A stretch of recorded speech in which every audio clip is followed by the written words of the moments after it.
Olá, Deus abençoe a sua vida. Vamos meditar em mais 3 capítulos aqui de segundo livro de Reis. Hoje vamos no capítulo 10, 11 e 12. Capítulo 10, ele fala sobre a extinção da casa de Acabe. Eu queria começar trazendo para você uma reflexão. Quando nós tomamos uma decisão, saiba que nós estamos atraindo não só para a nossa vida, mas para a nossa casa, bênção ou maldição. Acabe escolheu um caminho de idolatria, um caminho de afronta ao Senhor. Por mais que Deus usou os profetas para falarem, ele continuou no caminho de morte. E ele vai atrair a consequência para toda a sua casa. Pense nisso. As decisões nossas não afetam só a nossa vida, afetam todos que estão à nossa volta. E aqui o capítulo 10, nós vamos ver do verso 1 ao verso 28. Jeú, ele vai executar um golpe brutal no reino do norte, em Israel. Ele vai exterminar todos os descendentes de Acabe, bem como seus aliados e os adoradores de Baal em Israel. Você percebe Jeú, que foi ungido pelo Senhor, fazendo como que uma reforma. Mas preste muita atenção. Há um juízo de Deus sobre Acabe, sobre toda a sua casa, porque o pecado ele não afeta só a minha vida, ele afeta quem está à minha volta também. E aí nós vamos ver que do verso 29 até o verso 31, apesar de ver um selo de Jeú nessa campanha contra a idolatria, para tirar a adoração a Baal, nós vamos ver que Jeú não se afastou dos pecados de Jeroboão, que fez Israel pecar. O verso 29, como ler o verso 29, ele começa dizendo assim, ó: no entanto, não se afastou dos pecados de Jeroboão. Vamos ver o 28, verso 28. Assim Jeú eliminou a adoração a Baal em Israel. Aí você fala, uau, a adoração a Baal implantada por Jezabel, por Acabe, ele resolveu. Mas olha o verso 29. No entanto, não se afastou dos pecados de Jeroboão. Quem foi Jeroboão? O primeiro rei do reino do norte, de Israel. Lembra lá, após a morte de Salomão? Roboão, filho de Salomão, o reino vai dividir, Jeroboão, o primeiro. Olha, ele não se afastou dos pecados de Jeroboão, filho de Nebate, pois levou Israel a cometer o pecado de adorar os bezerros de ouro em Betel e em Dan. Ele elimina Baal, mas permanece com outros ídolos. Isso aqui é muito importante.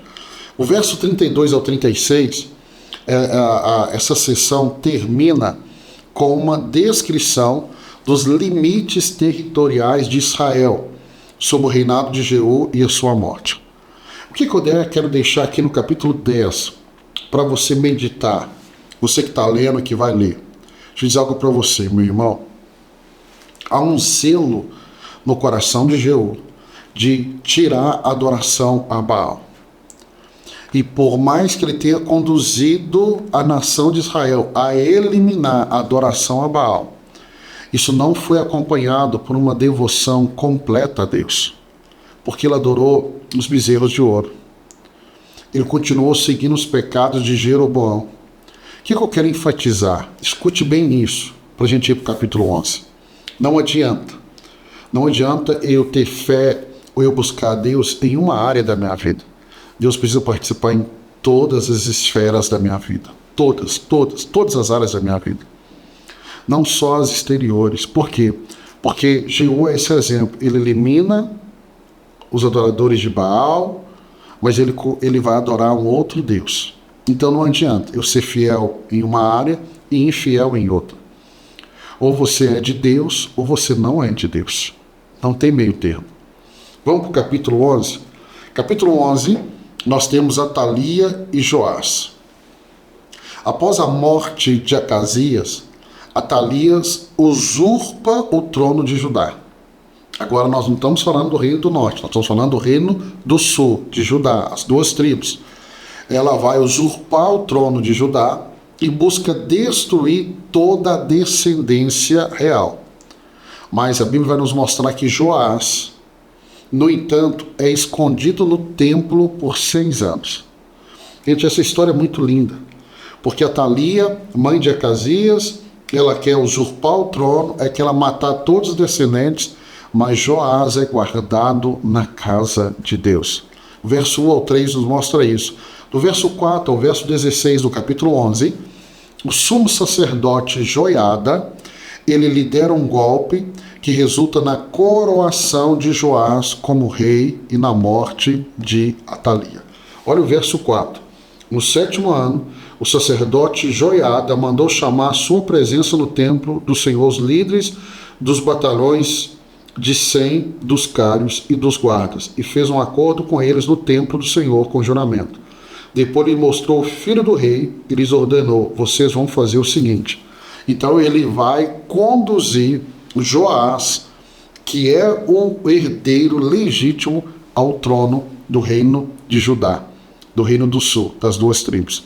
Do verso 17 ao verso 21, Joiada, esse sumo sacerdote, Joiada que é o sacerdote, Joiada renova a aliança entre o Senhor, o rei e o povo, e ele vai promover reformas religiosas em todo o Judá. O verso 21 do capítulo 11 diz assim: Joás tinha 7 anos de idade quando começou a reinar. Pastor, como que foi o reinado dele? Foi um ótimo reinado, enquanto ele teve o sacerdote Joiada ao seu lado orientando.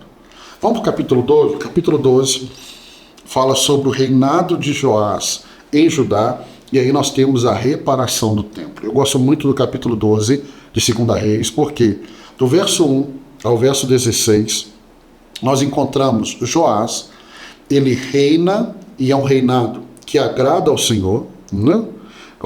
Vamos ver o verso 1. No 7º ano do reinado de Jeú, Joás começou a reinar.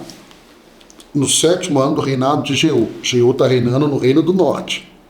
Então, no 7º ano de Jeú, no reino do norte, Joás começa a reinar no reino do sul, em Judá. E reinou 40 anos em Jerusalém. O nome da sua mãe era Zíbia, ela era de Berseba. Joás fez o que o Senhor aprovava durante todos os anos em que o sacerdote Joiada o orientou. Ele fez o que agradava ao Senhor, o que o Senhor aprovava durante todos os anos que o sacerdote Joiada o orientou. Olha a importância. Você vai ler, ou se você já leu, quando Joiada morre, agora ele trilha um caminho de desobediência ao Senhor. Olha a importância de quem nós estamos ouvindo, quem está nos orientando. Isso é muito importante. Então, no verso 17 e 18, nós temos a morte de Joiada. Vamos ver o verso 17 e 18 para a gente encerrar. Nessa época, Azael, rei da Síria, atacou Gate e a conquistou. Depois decidiram atacar Jerusalém.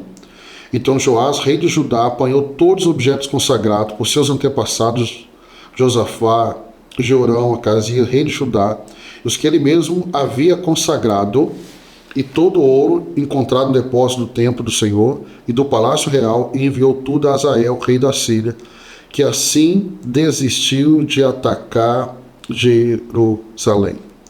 E aí o verso 19 vai dizer que os demais acontecimentos do reinado de Joás e suas realizações estão nos escritos do livro dos registros históricos dos reis de Judá. E aí o verso 19 até o verso 21, Joás é assassinado por seus servos e seu filho Amazias se torna rei. Então, enquanto Joiada está orientando Joás, o sacerdote Joiada, o reinado dele agrada ao Senhor. Mas sem essa orientação, ele toma decisões erradas. Uma delas é pegar o ouro de Israel e entregar para o seu inimigo, e até que ele vai ser morto. E aí nós vamos entrar amanhã no capítulo 13, 14 e 15, falando de mais alguns reis, tanto de Israel como também dos reis de Judá. Eu espero que você esteja aprendendo.